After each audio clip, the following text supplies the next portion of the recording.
இவங்க 3 பேர் வந்து என்கிட்ட கத்திய காட்டி மிரட்டி ஸ்வேதா கர்ப்பம் இல்லைன்னு என்ன பொய் சொல்ல சொன்னாங்க. அந்த நேரத்துல எனக்கு தப்பிக்க வேற வழி தெரியல. அதனால அவங்க சொல்றபடி சொல்றேன்னு சொல்லி இங்க கூட வந்தேன். நல்ல வேளை இன்ஸ்பெக்டர், உங்களை பார்த்ததும் என்னால உண்மையை சொல்ல முடிஞ்சது. என்ன டாக்டர், உங்களை கையெடுத்து கும்பிட்டு கேட்டுக்கிறேன். நீங்க எவ்வளவு பெரிய பொறுப்புல இருக்கீங்க. நீங்க இப்படி போய் சொல்லலாமா? உண்மையை சொல்றேன் தானே இங்க வந்தீங்க? ஆமாமா, நிஜம்தான். நான் உண்மையை சொல்றேன்னு சொல்லி உங்க கூட வந்தது நிஜம்தான். ஆனா ஸ்வேதா கர்ப்பமா இருக்கிறாங்கிற உண்மையை சொல்றதுக்கு தான் உங்க கூட வந்தேன். அதான் நிஜம்.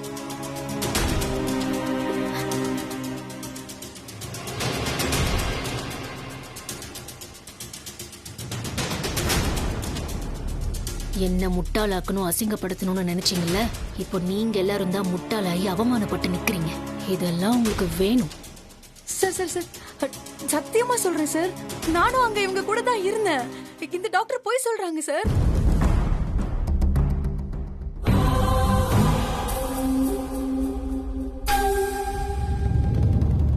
ஸ்வேதா வந்து கையால டாக்டருக்கு பணம் கொடுத்தாங்க. அது உண்டா இல்லையா நீங்களே கேட்டு பாருங்க. ஆமா இன்ஸ்பெக்டர், ஸ்வேதா எனக்கு பணம் கொடுத்தது உண்மைதான். அதை நான் வாங்கினதும் உண்மைதான். ஆனா நடந்த உண்மை என்னன்னா, ஸ்வேதாவும் நானும் ரொம்ப நாள் ஃப்ரெண்ட்ஸ்.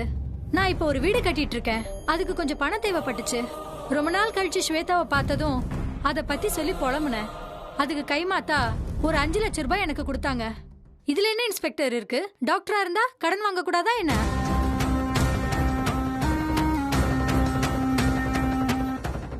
ஸ்வேதா என் ஃப்ரெண்டுங்கிற உரிமையில தான் நான் பணம் வாங்கினேன். இதை எங்க கேட்டாலும் நான் சொல்றதுக்கு ரெடி. ஆனா ஒரே ஒரு விஷயம், ஸ்வேதா கர்ப்பமா இருக்கிறது நிஜம்.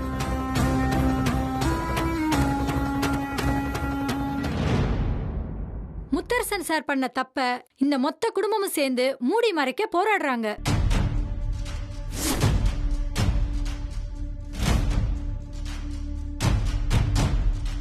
டாக்டர், நீங்க சொல்றது நிஜம் தானே? சத்தியமா இன்ஸ்பெக்டர், நான் எந்த கோர்ட்டுக்கு வேணாலும் வந்து இந்த உண்மையை சொல்லுவேன். அதே மாதிரி மெடிக்கலி ஸ்வேதா கர்ப்பம்னு ப்ரூஃப் பண்ற சர்டிபிகேட்டும் என்கிட்ட இருக்கு. அதை எந்த கோர்ட்ல வேணாலும் வந்து நான் ப்ரொடியூஸ் பண்ணுவேன்.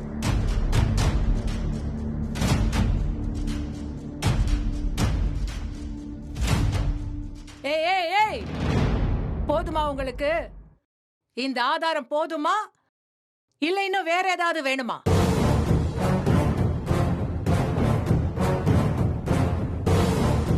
உங்களுக்கெல்லாம் எவ்வளவு திமிரு இருந்தா டாக்டரை கத்திய காட்டி மிரட்டி ஸ்வேதாவுக்கு எதிரா பொய் சாட்சி சொல்ல ரெடி பண்ணுவீங்க?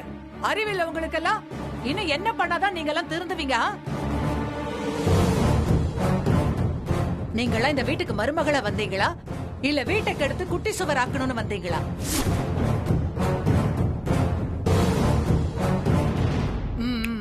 மூணு பேரும் ஸ்வேதா கால்ல விழுந்து மன்னிப்பு கேளுங்க.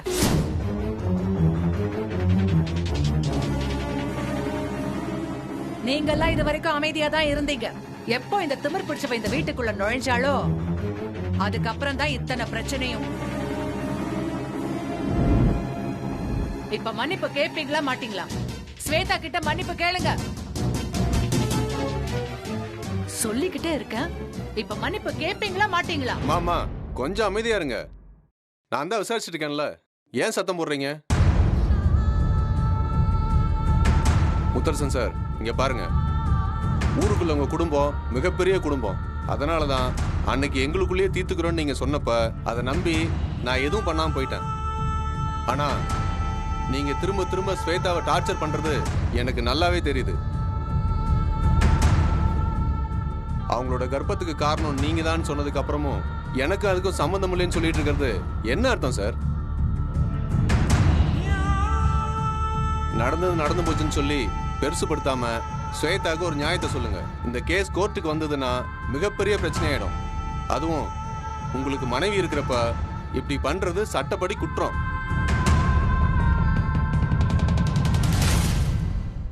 ஸ்வேதா மட்டும் கம்ப்ளைண்ட் பண்ணாங்கன்னா நாங்க சட்டப்படி ஆக்ஷன் எடுத்து தான் ஆகணும்.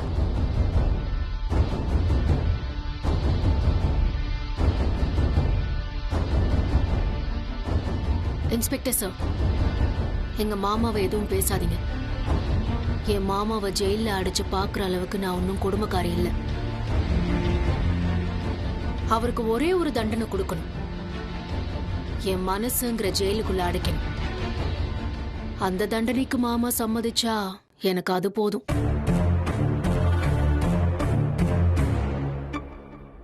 உங்ககிட்ட உதவின்னு ஏதாவது தேவைப்பட்டு நானே நேர்ல வந்து கேக்குறேன். Thank you sir. தயவு செய்து திருப்பி எங்க டைமை வேஸ்ட் பண்ணாதீங்க. கோஆபரேட் பண்ணுங்க. இன்ஸ்பெக்டர் சார், இவங்க ஏற்கனவே என்ன மிரட்டி இருக்காங்க. என் உயிருக்கு ஏதாவது ஆபத்து வந்துச்சுன்னா அதுக்கு இவங்க 3 பேரும் தான் காரணம்.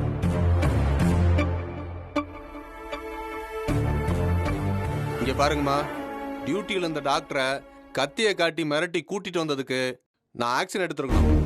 ஏதோ ஒரு ஆர்வ கொள்ளால இதெல்லாம் பண்ணிட்டீங்கன்னு இதோட நான் விட்டு போறேன். இனிமேல் ஏதாவது டாக்டரை போய் டிஸ்டர்ப் பண்ணீங்கன்னு தெரிஞ்சது கண்டிப்பா லேடிஸ் கூட பார்க்க மாட்டேன்.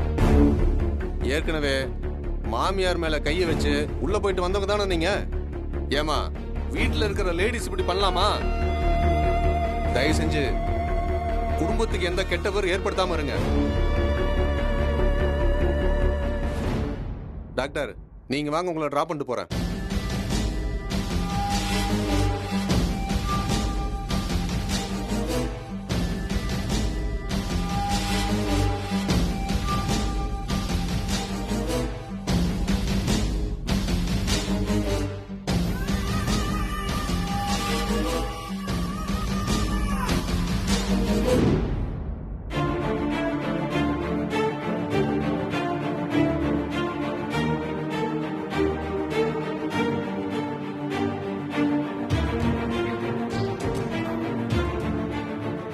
உண்மையை சொல்ல வந்த டாக்டரோட மனசை மாத்தி, உன்னை பிடிக்க வந்த போலீஸோட மனசையும் மாத்தி கேவலமா நாடகம் ஆடிட்டல. சரி, ஆனா ஒண்ணு, என்னைக்குமே போய் ஜெயிக்காது, உண்மைதான் ஜெயிக்கும். எத்தனை நாளைக்கு நீ போய் ஆடுற நானும் பாக்குறேன். நீ எல்லாம் ஒரு ஒன்ன மாதிரி ஒரு ஈன பிறவை நான் பார்த்ததே கிடையாது. நீ எல்லாம் உயிரோட இருக்கிறது பெண் வர்க்கத்துக்கே அசிங்கண்டே. உன்ன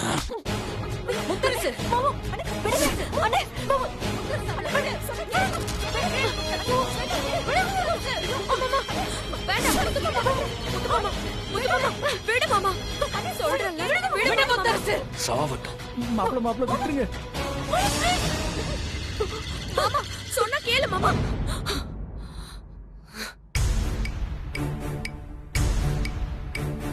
சொல்றே, நான் தப்பு பண்ணனா? நான் உன்னை தொட்டனாடி? என் விரலும் மேல பட்டிருக்கா? சொல்லடி. ஆமா மாமா, உங்களாலதான் நான் கர்ப்பமானேன். பொய் பேசுற.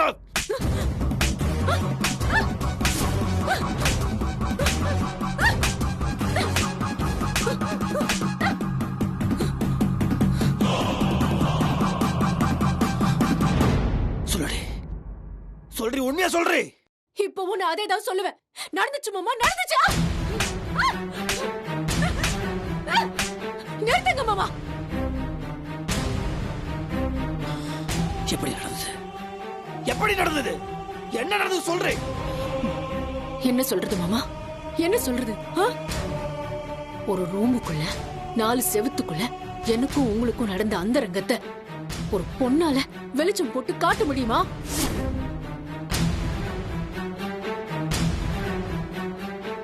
ஆனா அதுதான் உங்களுக்கு தேவைனா அதையும் நான் சொல்றேன் மாமா. ஒரு நாள் நான் நைட்ல நான் உங்களுக்கு பால் எடுத்துட்டு வந்து கொடுத்தேன். நீங்க தான் வெண்ணிலா, ஏற்கனவே நம்ம ரிசார்ட் போயிருந்தப்போ ஒரு கணவன் மனைவியா முதலா சந்தோஷமா இருந்தோம். இன்னைக்கு 2 குழந்தை பிறக்க போகுது. நான் ரொம்ப சந்தோஷமா இருக்கேன். ஆனா இந்த கண்ணு தெரியாம போன பிரச்சனையில ரொம்ப மனசுடைஞ்சு போயிட்டு எனக்கு துணையா யாருமே இல்லையோங்கிற பயம் வருது. எனக்கு எப்பவுமே நீ ஆதரவா இருப்பியா வெண்ணிலான்னு நீங்க கேட்டீங்க. நான் தவிச்சு போனேன். உங்க மனசு வெண்ணிலாவை தேடுதுங்கிற விஷயம் எனக்கு புரிஞ்சுது. ஆனா அந்த இடத்துல நான் ஸ்வேதாங்கிற உண்மையும் சொல்ல முடியாது. சொன்னா அது உங்க உயிருக்கே ஆபத்தா முடியுங்கிற சூழ்நிலையில நான் அமைதியா இருந்தேன். அப்பதான் நீங்க வா வெண்ணிலான்னு என் கைய பிடிச்சீங்க. எனக்கு உங்களோட விருப்பம் புரிஞ்சுது. சொன்னா மிகப்பெரிய பிரச்சனை வருங்கிற சூழ்நிலையில என்னால எதுவுமே சொல்ல முடியல. நான் என்ன பண்ணட்டும்? கடைசியா கூட நான் தயங்குறேன். அப்போ நீங்க கண்ணு தெரியாம போனதுனால என்ன பிடிக்காம போயிடுச்சான்னு ஒரு கேள்வி கேட்டீங்க. உங்க மனசை நொறுக்க கூடாதுங்கிற காரணத்துக்காக நான் உடன்பட்டேன் மாமா. இதோ இன்னைக்கு பைத்தியக்காரியா நிக்கிறேன். போதுமா மாமா? எந்த சூழ்நிலையில என்ன நடந்துச்சுன்னு இப்ப புரியுதா உங்களுக்கு? இங்க பாருங்க மாமா, எப்பேற்பட்ட பொண்ணும் சபையில சொல்ல தயங்குற விஷயத்த நான் வெளிப்படையா சொன்னதுக்கு ஒரே காரணம் எனக்கு நீங்க வேணுங்கிறது மட்டும்தான். ஆனா ஒண்ணு, ப்ளீஸ் மறுபடியும் இதுக்கு சாட்சி இருக்கான்னு கேட்காதீங்க. அந்த ராத்திரிக்கு சாட்சி இல்ல. அந்த நிலாவும் என் வயித்துல வளர்ந்துட்டு இருக்கிற உங்க குழந்தையும் தான் சாட்சி. பொய்யு பொய்யு பொய்யு பொய்யு பொய்யு. ஏய், நீ பொய் சொல்லும் தெரியும்டி. ஆனா இவ்வளவு கேவலமான ஒரு பொய்ய சொல்லுவேன் சத்தியமா. ச்சே, நடக்காத ஒரு விஷயத்த நடந்த மாதிரி நாடகம் ஆடுற நீ. என்னடி நினைச்சிட்டு இருக்க? கற்பன்றது இந்த பொம்பளைங்களுக்கு மட்டும் சம்பந்தப்பட்ட ஒரு விஷயமா? கற்பன்றது ஆம்பளைக்கு ஒரு புனிதமான விஷயம்.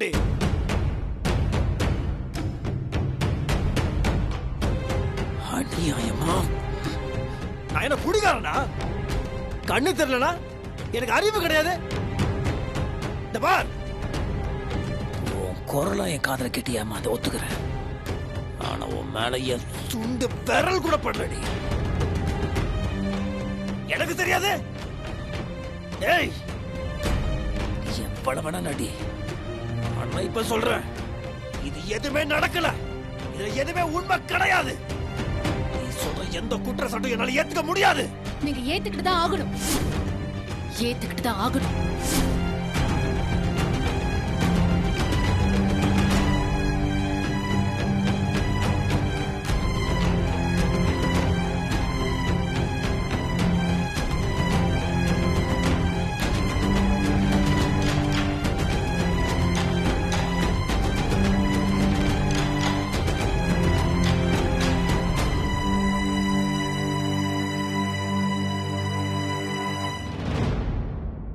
இங்க பாரு, திருப்பி திருப்பி முத்து மாமாவை தப்பாவே சொல்ற. இதுல அடிச்சு சத்தியம் பண்ண. முத்து மாமா உன்னை தொட்டாருன்னு இந்த கற்பூரத்தை அடிச்சு சத்தியம் பண்ண.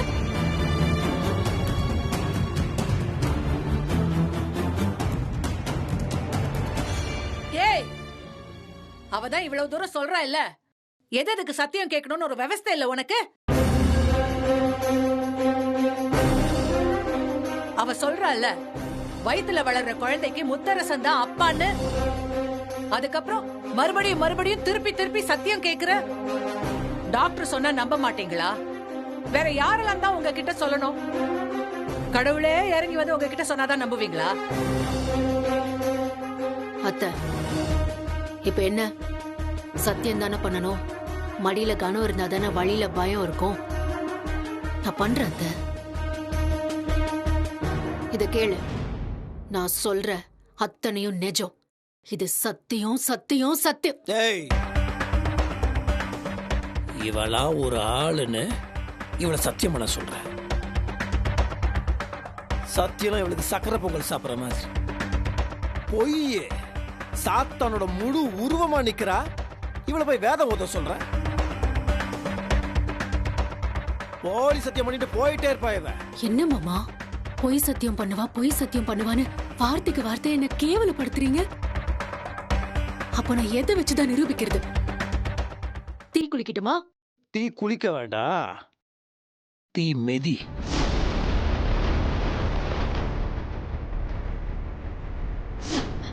நம்ம ஊர் பேச்சியம்மன் கோவில்ல தீ மிதி.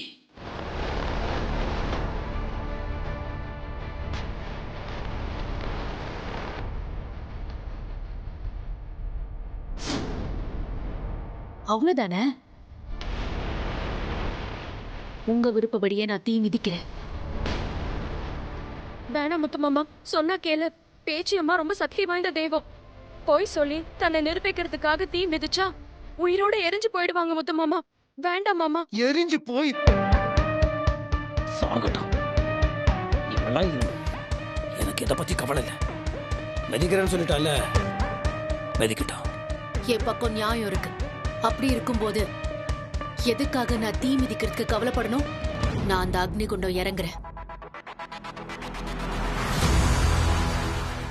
பொய் சொன்னாதானே நான் எரிஞ்சு சாம்பலாவேன். உங்க எல்லார் முன்னாடியும் நான் அக்னி குண்டம் இறங்கி என் பாதத்துல ஒரு சின்ன காயம் கூட இல்லாம நான் தீ மிதிச்சு வெளியில வந்து காமிக்கிறேன். மாமா, அப்படி நான் தீ மிதிச்சு எந்த சேதாரமும் இல்லாம நல்லபடியா வந்துட்டா என் வயித்துல வளர்ற குழந்தை உங்களோடதுங்கிறத ஒத்துக்கிட்டு என் கழுத்துல தாலி கட்டுவீங்களா?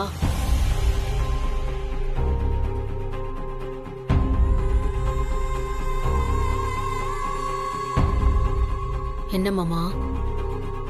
என்ன பயந்துட்டீங்களா? அப்போ என் பக்கம் உண்மை இருக்குன்னு நம்புறீங்க தானே? சொல்லுங்க.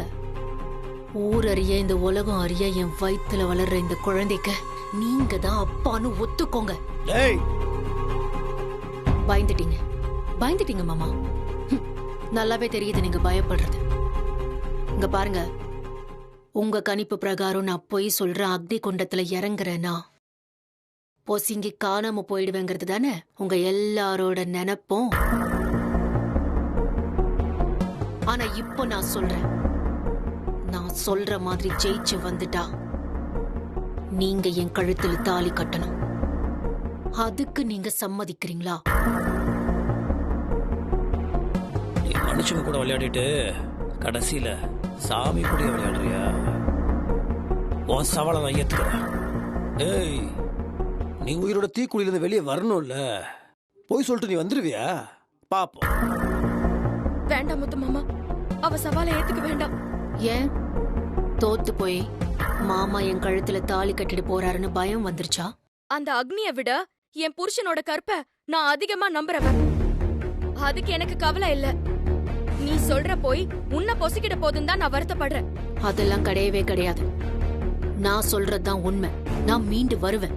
செத்து போறதுதான் உன் தலைவிதினா அதை மாத்தவா முடியும்? ஒருவேளை நீ அப்படி மீண்டு வந்துட்டனா முத்து மாமா உன் கழுத்துல தாலி கட்டுறதுக்கு நான் சம்மதிக்கிறேன்.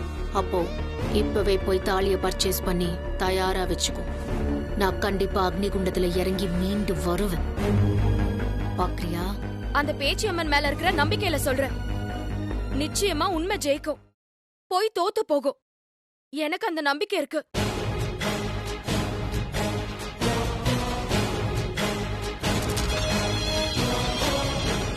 வாங்க அத்தை.